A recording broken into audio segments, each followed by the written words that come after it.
Hello, this is Polly. In 1992, at the Republican convention, a speech was given by Patrick Buchanan. He had lost in the primary to George Bush. He had challenged George Bush Sr. as a traditional Republican. But on the campaign trail, talking to average voters, he saw that there seemed to be a disconnect from what the party was saying and what the voters were saying. The party was made up of the power brokers of the right.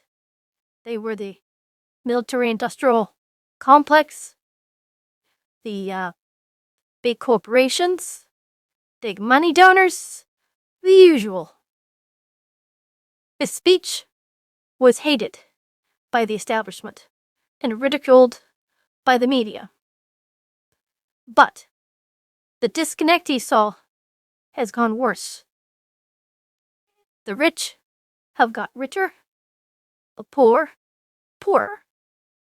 The working class struggling more, and the middle class is beginning to feel it, the pinch too. In 1992, there was a third party candidate that ran, Ross Perot, who said openly he was a populist. He came in third, but he got almost 20 million votes. Republican Party officials were surprised by Perot and by his number of votes he got, but they paid no attention. And in the next election, in 1996, Perot came in third again, but a lot less votes, and it seemed that populism had faded. Then, in 2008, Barack Obama was elected, and his major centerpiece legislation was the healthcare disaster. And that sparked an outrage that in the 2010 congressional elections, Republicans gained 70 seats. It was called the Tea Party, but it too was a populist outbreak. But the election of 2010 was wasted. Republican Party establishment had no idea what this Tea Party was. It was something to be used. But the power brokers, the wealthy, the connected, sensed that this was a slippage in their power. Then came the defeats of John McCain, then Mitt Romney. It was clear that the traditional Republican base didn't have the votes to win a general election for the presidency. In 2016, in Republican primary, they had a great field on paper. Governors, senators, popular traditional Republican leaders, and one outsider, Donald Trump. He had a strange connect with the voters. The party hated him. They wrote bad articles about him. Never stopped coming after him. But when all the votes were counted at the end, it was Donald Trump who was going to represent the party in 2016. In hindsight, what helped Donald Trump wasn't just his speeches, but also the fact the establishment came after only him, which was proof he was not one of them. The establishment types, the money, the connections, the people who talk conservative but never voted on it. Year in, year out, always these promises from Congress and always these failures.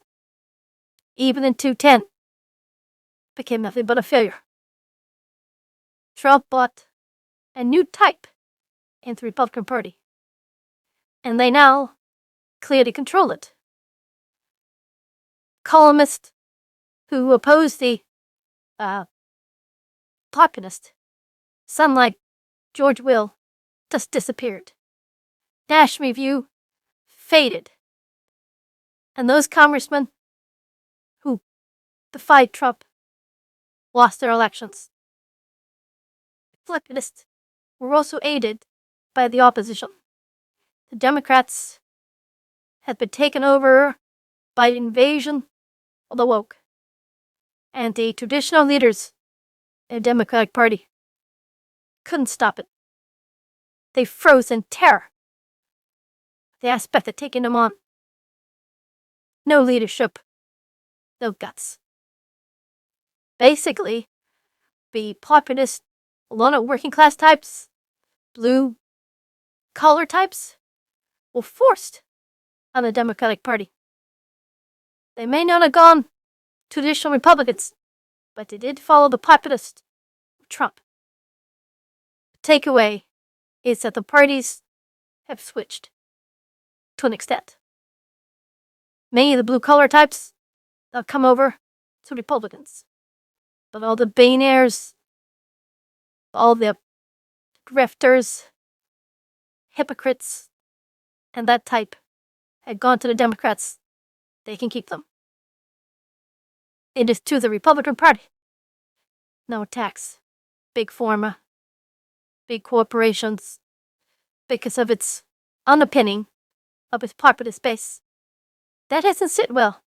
Of many who still are at the top, they have to be purged. To do this, it'll be a tough fight, and victory isn't assured. If you start a journey with a single step, we have taken a giant leap. This is Polly out.